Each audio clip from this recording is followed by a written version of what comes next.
Kopi merupakan salah satu jenis minuman yang paling digemari oleh sebagian besar penduduk di dunia. Menurut sejarah, kopi pertama kali ditemukan oleh bangsa Ethiopia di benua Afrika sekitar 3000 tahun yang lalu. Kopi kemudian terus berkembang ke berbagai penjuru dunia hingga saat ini menjadi salah satu minuman yang paling banyak dikonsumsi oleh berbagai kalangan masyarakat di dunia. Selain memiliki rasa dan aroma yang menarik, kopi juga dapat menurunkan risiko terkena penyakit kanker, diabetes, batuk empedu, dan berbagai penyakit jantung. Indonesia sendiri merupakan salah satu negara pengekspor kopi terbesar di dunia, di mana setiap tahunnya Indonesia mampu memproduksi 400.000 ton kopi. Komoditas kopi unggulan Indonesia yakni kopi Arabica dan kopi Robusta. Adapun daerah unggulan penghasil kopi di Indonesia diantaranya yaitu Gayo, Kintanami, Toraja, Meranti, Flores, dan Temanggung. Selain daerah-daerah tersebut, ternyata masih ada satu daerah yang menghasilkan kopi unggulan walaupun belum terlalu dikenal secara luas oleh masyarakat, yaitu daerah Jolong. Jolong merupakan daerah penghasil kopi terbesar di Kabupaten Pati, Jawa Tengah. Letak dari daerah ini yaitu berada di dataran tinggi lereng Gunung Muria, Kudus, namun masih termasuk dalam wilayah administratif Kecamatan Gembong, Kabupaten Pati. Tanaman kopi yang dibudidayakan di Jolong yaitu Robusta, Arabica, Liberica, hingga Piperi. Karakteristik tanaman kopi Jolong bisa disebut mirip dengan sayuran dan sedikit tembakau. Hal ini memang sudah menjadi ciri khas tanaman kopi di daerah dataran tinggi di Jawa. Karena hampir semua kopi yang ditanam di daerah ini memiliki aroma sayuran dan tembakau. Pembudidayaan kopi di Jolong juga bisa terbilang unik. Para petani kopi di Jolong membudidayakan tanaman kopi dengan cara menyambung pucuk Robusta dengan pucuk Arabica. Rasa kopi yang dihasilkan dari penyambungan dua pucuk kopi ini didominasi dengan rasa pahit dan sedikit asam. Kopi Jolong bila disangrai akan mengeluarkan aroma yang sangat khas dan sangat cocok untuk dijadikan bahan campuran kopi susu, kopi coklat, dan kopi santan.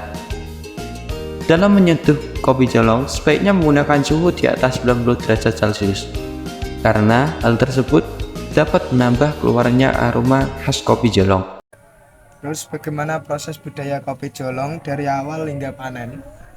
Untuk budidaya kopi, kita ceritanya harus dari awal ya. Berarti dari biji ya.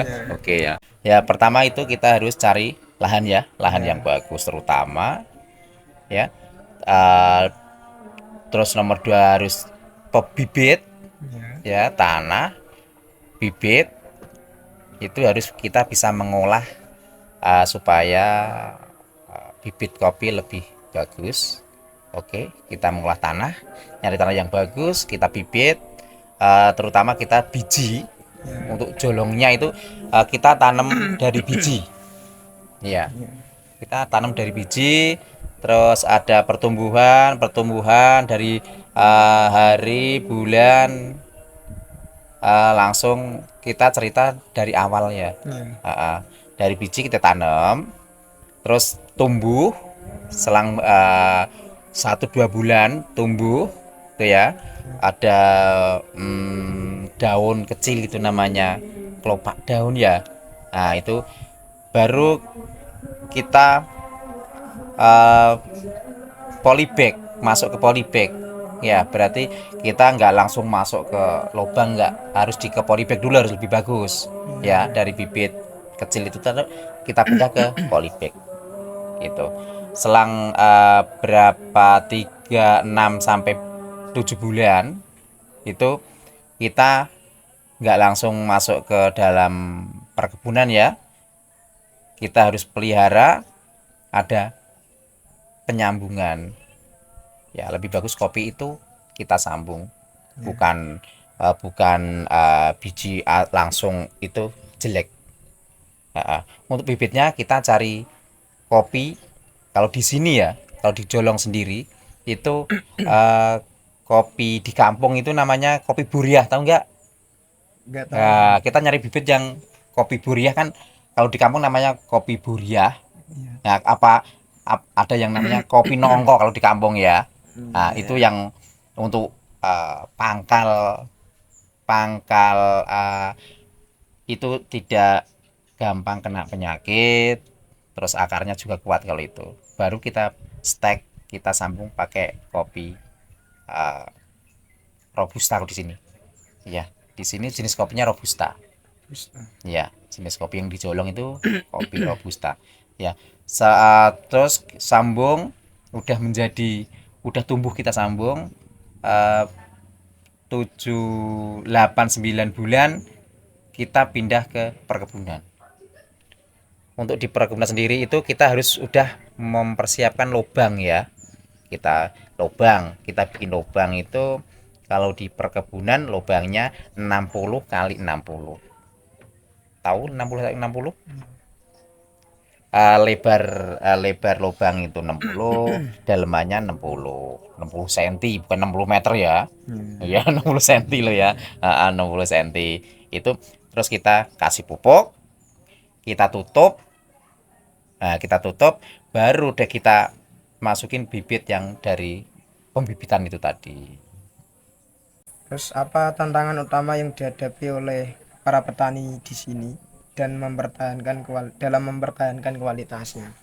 Kalau untuk gimana tadi untuk Tantangannya yang mempunyai produk kopi maksudnya. Nah, tantangannya, kendalanya itu hujan ya, terutama hujan itu untuk perkebunannya. Kalau untuk biji kopinya tantangannya itu harganya itu. Terus penyakitnya, kalau panen kopi kan penyakitnya juga banyak gitu. Untuk tantangan hamanya kita itu. Kalau tantangan harga, untuk harganya itu tergantung naik turunnya harga kopi. Ya, kalau tahun ini emang harga kopi baru naik tinggi. Tak hanya kebun kopi, di sini juga terdapat wisata alam yang indah. Agrowisata Jolong juga memiliki berbagai fasilitas wisata yang menarik seperti area bermain anak, kolam renang, dan tempat olahraga. Agrowisata Jolong merupakan destinasi wisata yang cocok untuk keluarga dan pasangan. Dengan keindahan alamnya yang wow dan berbagai fasilitas wisata yang menarik, Agrowisata Jolong akan menjadi pengalaman liburan yang tak terlupakan.